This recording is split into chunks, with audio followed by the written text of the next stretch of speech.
একটু কথা বলছে, আমার নামে সুনাম গাইছে। Thank you. খুব ভালো ছেলে।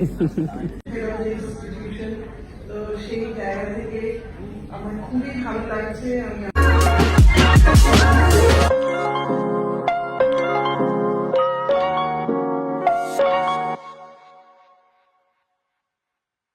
এই ব্লগটা একটু অন্যরকম হতে চলেছে, তার কারণ মাঝখান থেকে আমাকে বেরিয়ে যেতে হবে।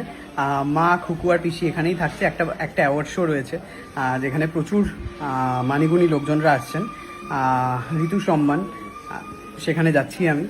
ওখানে গিয়ে দেখা হচ্ছে বাকিটা। সম্মানে আমি সম্মানিত হলাম, তার জন্য ধন্যবাদ সকলকে, অসংখ্য ধন্যবাদ। আমরা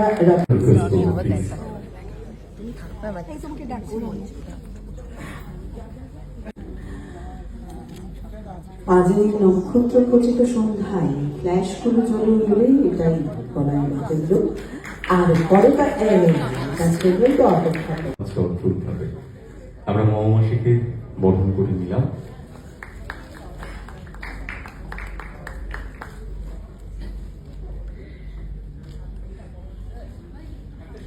এবং অতি অবশ্যই পরবর্তীতে আমরা ভাস্করদাকে বরণ করে নেব।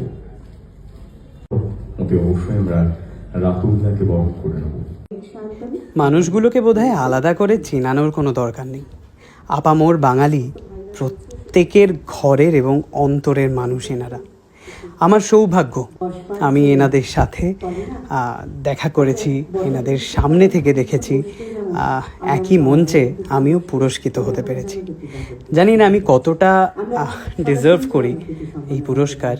এই পুরস্কার দিয়েছে মেঘ, ঋতুপর্ণ সম্মান। প্রত্যেক বছরই মেঘ ঋতু উৎসবের আয়োজন করে। প্রত্যেকে নিজের নিজের জায়গায় প্রতিষ্ঠিত, আর সেই প্রতিষ্ঠিত মানুষদের সম্মান দেওয়ার এই সুবর্ণ সুযোগ মেঘ কিন্তু কখনোই হাতছাড়া করে না। আর প্রত্যেকটা মানুষ আসে তার কারণ এত সম্মান, এত রেসপেক্ট সব জায়গায় হয়তো পাওয়া যায় না। তো আমার দেখে ভীষণ ভালো লাগছিল। আশা করি যারা রয়েছেন কারোর পরিচয় আলাদা করে দেওয়ার প্রয়োজন নেই, সকলেই আমাদের বড় পরিচিত, বড় চেনা মুখ। পাশ থেকেই আন্টি কথা বলছে, আমার নামে সুনাম গাইছে। Thank you. খুব ভালো ছেলে। আবারও মনে হচ্ছে আমি সত্যি কি ডিজার্ভ করি। নিশ্চয়ই মেঘ দিয়েছে, আমি নিয়েছি, সাদরে গ্রহণ করেছি, কিন্তু এই মানুষগুলোর সাথে পরম পাওনা। তো মাঝখানে যেহেতু একটা অ্যাওয়ার্ড শো ছিল, মাঝখানে আমাকে বেরিয়ে যেতে হয়েছে। আমি জানি না ওখানে কি হচ্ছে, তো ওখানে গিয়ে দেখাচ্ছি কৃষির কি আপডেট আর হচ্ছে, তো গিয়ে আমি দেখাচ্ছি। হ্যাঁ।